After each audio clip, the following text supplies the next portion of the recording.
Toby says, how would you set up a local link exchange with tradesmen, i.e. tree guys, etc., on your site? I wouldn't.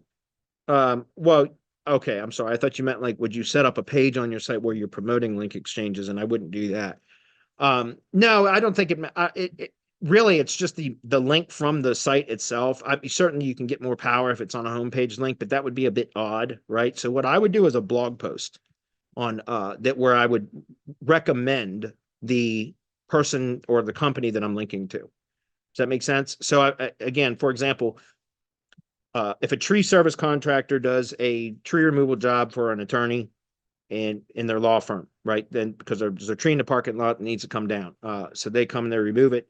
And then they ask the attorney to, put a link back to their site. And so one of the ways that you can do that is just say, post a blog post, right? Most local businesses do have a blog. So you can, ask to have a blog post. And in fact, what I would recommend is draft the post for them, right? And then provide it to them and ask permission to have them ask if they would publish it if they would publish this post. Like here, we pre-drafted it and everything. Would you mind? It would really help us out. And we will return the favor. You can always, and again, they can publish a blog post recommending. So again, the tree service could say, hey, if you ever need personal injury law firm, legal services or whatever in city name, contact blah, blah, blah. So you see what I'm saying? And again, it's a reciprocal link. I get it, but it works, guys, because those links with geographic relevance significantly help.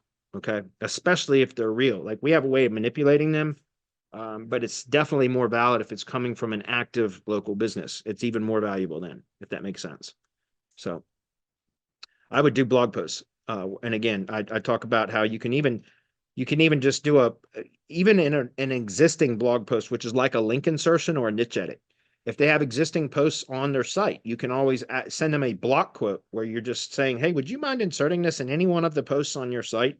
Which just says, hey, we'd like to thank, company name for providing service, blah, blah, blah, or supporting our blog or whatever. You can always do that and just link back to them. That's how we do our geographic links for semantic links, in fact, is we do what I call a block quote, which is where we just thank the local business for the support of the blog. And that's how we insert a link into a post that isn't topically relevant. Does that make sense? It's the way that it's still logical though, because it's just an insertion into an existing post that states like, hey, we want to thank local business name and links to it for their support of our blog. If you're in city name and you need services, contact company name at NAP, link, phone number, map embed. And it's a block quote in a local blog post, if that makes sense. That way it doesn't have to be topically relevant. When we first started doing this, we tried to force relevance between what it was linking to and the topic of the blog, and it was very awkward. And one of my clients actually contacted me and said, I don't like how this, and I was like, I read it and I was like, yeah, this is awful. So I went back to the drawing board and figured out kind of the block quote method, and that's what we use now.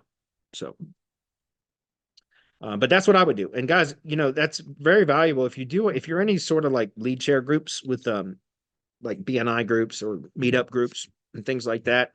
Always ask other business owners to do link exchanges. If they're in the same general area, guys, it will help with maps ranking. There's no question about it.